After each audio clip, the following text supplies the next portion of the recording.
Hay, buti na lang Ate Mina. Tapos na tayo sa mga client ngayon. Eh, no, daming client tayo. Nako, napaka-bless natin talaga, no? Ganda Sana- ng September, no?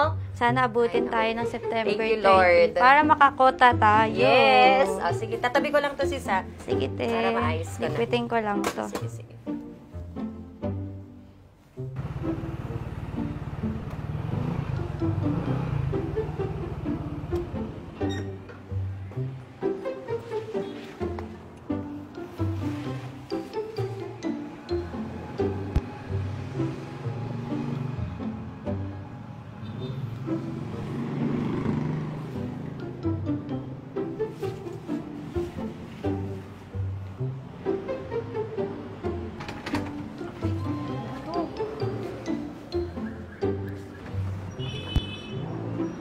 Shed, ano, bubuksan ko ba to?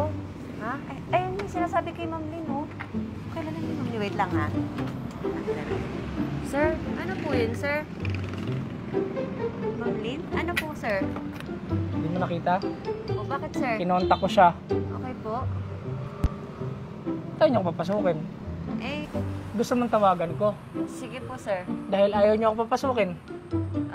Sige, sir, upo ka muna po, sir. Tawagan din po namin.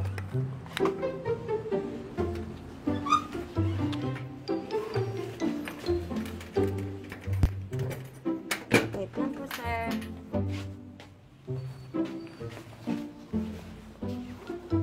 Patawagan na lang po, sir. Tas palag na lang po dito, sir. Sige. Dati na po ba kayong client dito, sir?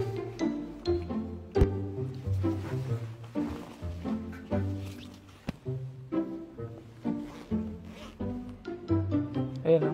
Nakita mo? May chat kami ng boss mo. Okay po. Lo, sir, ano yun, sir? Ano po yun, sir? Huwag ka na nagtatanong. Ilabas mo na. Kakarimit lang namin talaga, sir. Totoo po. Ayaw mo. Opo. Ay, eto po, sir. Cellphone ko na lang po. Okay lang po ba? Cellphone na lang po. Cellphone ko na lang po. Alam mo naman pala eh. Ayan! Ito yung hinahanap ko. 50% promo. Opo, sir. Naka-promo po kami ngayong September, sir. Bakit ako tatakot ka? Kanina pa kita ko tatakot sa akin. Alam mo kung bakit ako nakaganito? Bakit, sir? Eh, Ito. ang dami kong breakout. Oo nga po, sir. No, ano nangyari, sir? Kaya naman ako nagpunta dito dahil nakita ko yung 50% off promo nyo. O ano pang hinihintay mo? Kanina pa ako nandito. Tara, sir. Tara. Tara na.